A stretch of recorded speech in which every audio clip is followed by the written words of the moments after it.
Gulnor opa. Hikoya. Ko'chalarni changitib to'p o'ynardik. Men yangi sotib olgan qora to'pimni tashlaganda, Vali ustalik bilan bir urgan edi, to'p g'iz etib yuqorilandi va qaytib ko'chaga tushmadi. O'ynovchilar turgan joylarida qotib qolishdi. Ah, qanday yaxshi to'p edi! Shokir akaning bog'chasiga tushdi-ya, essizgina. Fattoh kattalardek qo'lini orqasiga tashlab, tag'in tushib o'tirma, bilasan-ku Shokir akaning fe'lini, xuddi oyog'ingni sindiradi, deb nasihat qilganday bo'ldi. Bolalar birin-sirin tarqalib ketishgan edi. Men yolg'iz qolgandim. O'ynab to'ymagan to'pimning alami ichimda har minut sayin zo'rayib borardi. Faqat Shokir akaning bog'chasiga kirish juda qo'rqinchli edi. Bir yarim tanobchi joyni egallagan bog'cha baland devorlar ila o'ralgan. Ichida o'rik, shaftoli, gilos, ko'ksulton va shunga o'xshashlar bor edi. Bu mevalardan biron donasini chet kishi ko'rmas va kimga sotilardiganlarini-da hech kim bilmasdi. Hatto anjir bilan anor gulini to'kib ko'zga ilinadigan bo'lganda Shokir aka sanab qo'yadi, deb gaplashardi mahalladagilar. Mening qora to'pim shubhasiz mana shu bog'chada.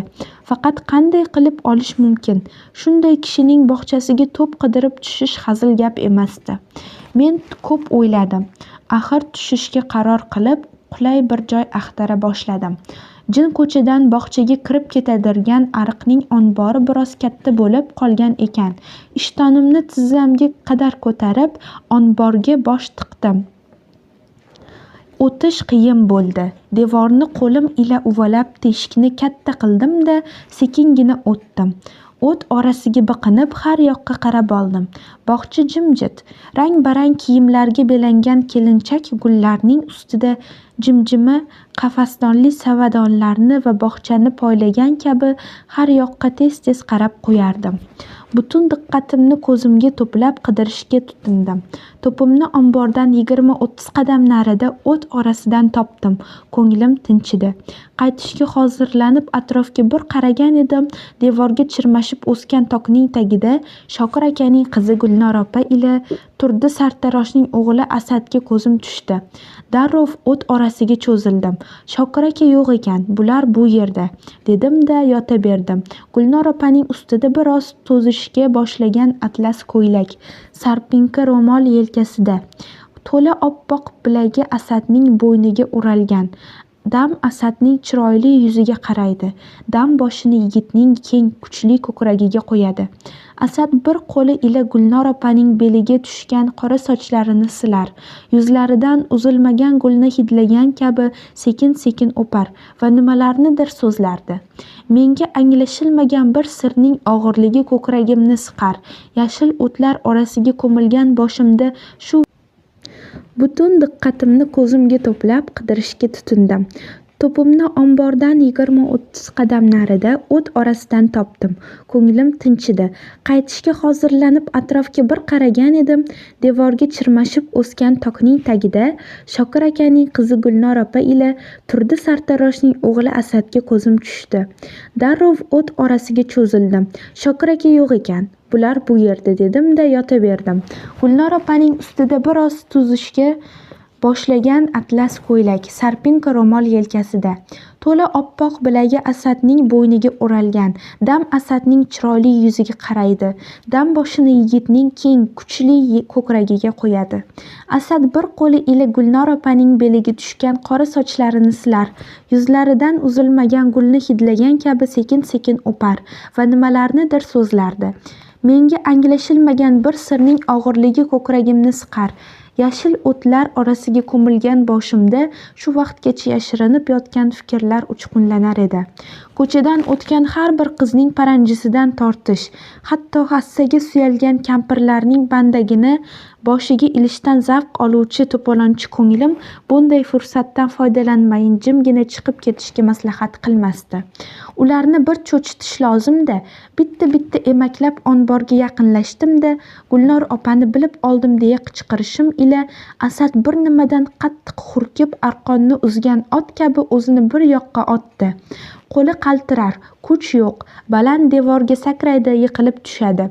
Yana turib butun kuchiyle irg'iydi, yana yiqiladi. Gulnor bir zumda bog'chaning ikkinchi yog'iga o'tgan bo'lsa-da, qo'rqqanidan bog'cha eshigining zanjirini tushirolmasdan tipirchilardi. Bu ishim meni shu qadar sevintirdiki, ombordan qanday chiqib ketganimni sezmay qoldim. Kechqurun sutga chiqqanimda Xayri xola sigir sog'ishga hozirlanib turgan ekan. Qo'limdan bir mirili chaqani oldi-da, Badaljon xolasi o'rgilsin, Gulnor bilan kirib maydondan o'tin olib chiqqin, keyin bir kosa lim-molim qilib sut beraman. Gulnor, Badal bilan birga kirib, quruq-qurug'ini olib chiqa qol. Gulnor opa uydan chiqdi. Oposi kela qol deya meni boshlab ketdi. Menga tikilib qarolmasdi. Maydonga kirganda atlas ko'ylagining ikki yengini shimardi. Kumush bilaguzuklarni ham yuqoriroq surib qo'ydi-da, titrak bir tovush ila Badal oposi, tag'in haligini birovga ayta ko'rma dedi. Nimani, Gulnor opa, so'radim. Haligi, man tovushingdan bildim. Nimaga boqqa tushgan eding? To'pimga. Men ko'ylagimning yengini tishlab, hech narsa bilmagandek kishidek turardim.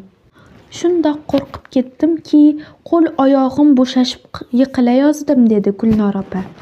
Yirik qora ko'zlaridan marvarid tomchilar uning chiroyli yuziga yumalab tusha boshlamish, uzun kipriklari namlanmishdi.